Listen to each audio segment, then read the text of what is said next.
Well, hello everyone, and welcome back to another Friday Sews. Thank you to all of my subscribers for coming back for another Friday Sews. And today is Saturday.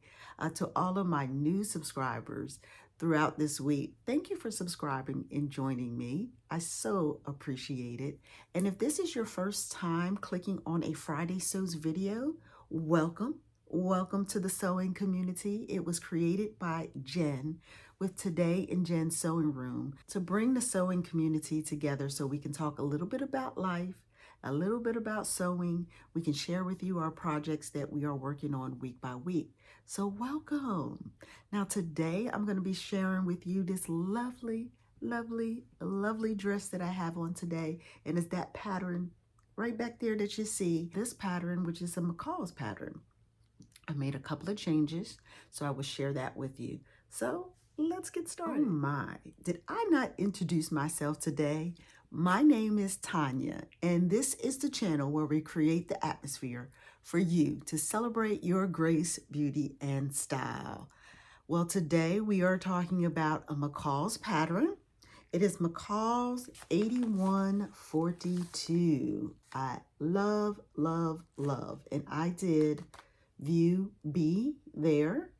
I also like view A. I believe the next time I make this pattern, it will be view A. I think that is so cute. But today we're talking about view B, and I want to show you the line drawings as well, so you can see that. As you see, here's B, and there's this split that comes all the way up to here. This pattern is made with knit fabric, so there is a chart in the back.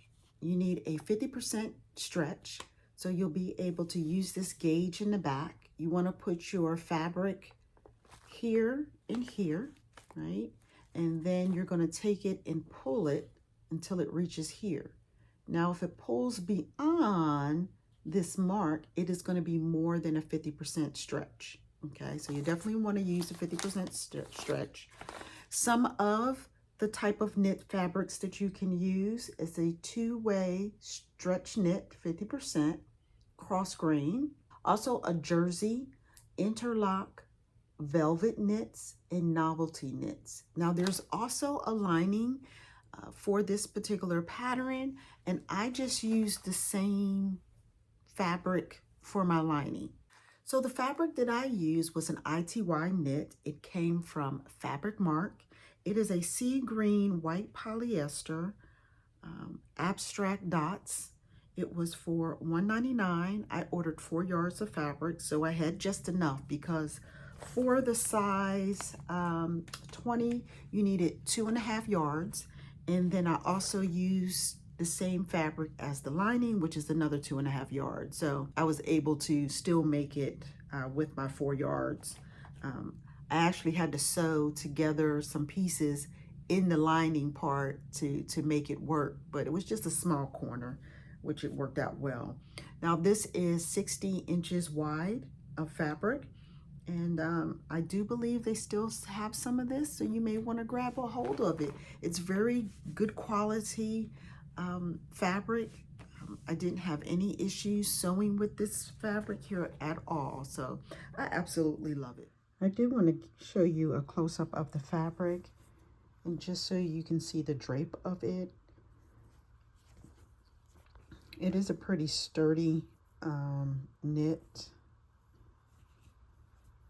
and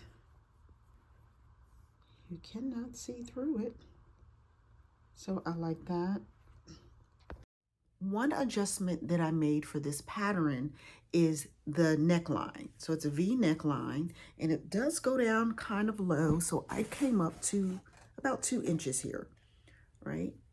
2 inches there, which worked out well for me, right? It's still a little low, but I'm comfortable with it being right there.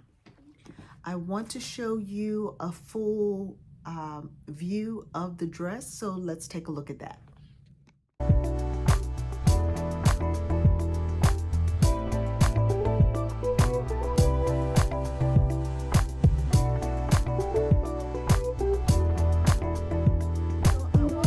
To show you the split just a little bit closer of that. of how far. I don't think it goes up too far. It shows you just enough. Now the next time I make this, I want to put maybe a piece of interfacing here, right there at the tip. Yeah, because you see it kind of flops down just a little bit. So I think I just need to stabilize that right there on the corner. I'm always afraid you do have to clip all the way to the seam. And sometimes I'm afraid that I'm going to clip the thread. So maybe I didn't clip enough, but the next time I'll just put some reinforcement there so it can lay a little bit flatter. But when when you're moving around, you really can't tell, that it kind of slumps over a little bit right there. So I just wanted to give you a close-up shot of that. So this particular pattern did not have any finished garment measurements. It's not on the back of the envelope. It's not on the pattern pieces at all. So what I did, I took a look at a couple of videos that were online to see what some other people used as far as measurements, and just gauging between what some others have used and their measurements and my measurements. So my bust is a 44. I cut out a size 20 for this, and I do believe I could have went down to an 18.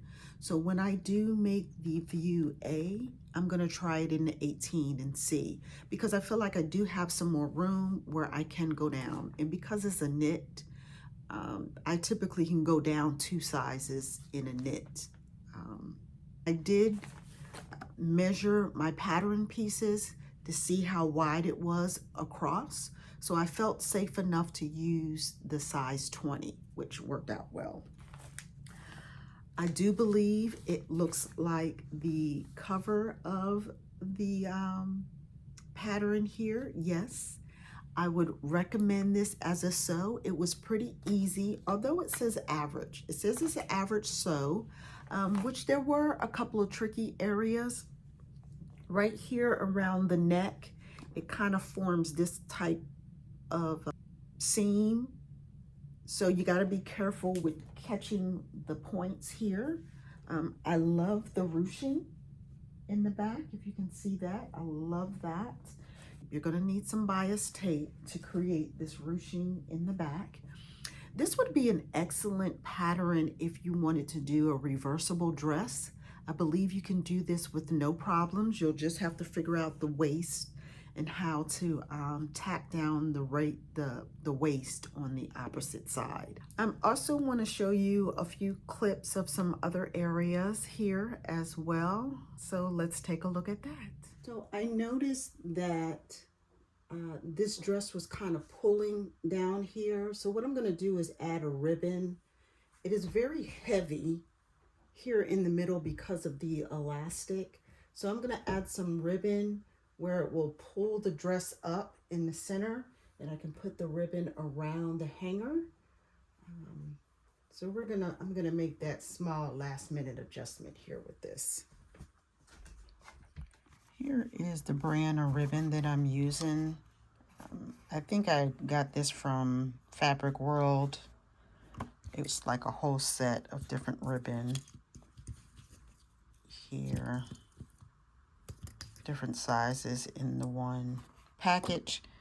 It looks like on one spool, there's just enough ribbon to do one side. So we're going to have this match ribbon, which is okay because it's in the inside. I'm going to use this one that has some texture on it for the other side because that's all that's on the one spool.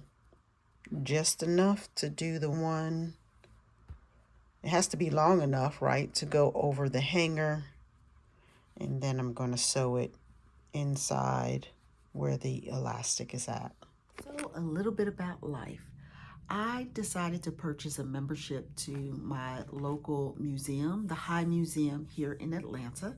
So I have a yearly membership, and every month they have a jazz night, which was last night. So that's where I was at last night. And that was one of the reasons why I couldn't gather everything up for the video for Friday. So I'm doing it here on a Saturday. But I'm going to add some clips and show you some of the artwork and show you some of the jazz that was going on last night. It was just beautiful. So I'll make sure that I attend next month as well. So that's a little bit about life.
Thank you all for joining me for another Friday Sews here on a Saturday. And if you have made it this far, I would love for you to give me a thumbs up and subscribe. If you are new here with me, subscribe and share the video. I so love this dress. I feel like I could have bought this dress at Dillard's, or I used to shop at Ann Taylor. I feel like I could have bought this dress from there as well. I just absolutely love it. So share the video so others can see what it's all about as well. So I thank you all for joining me, and have a lovely day.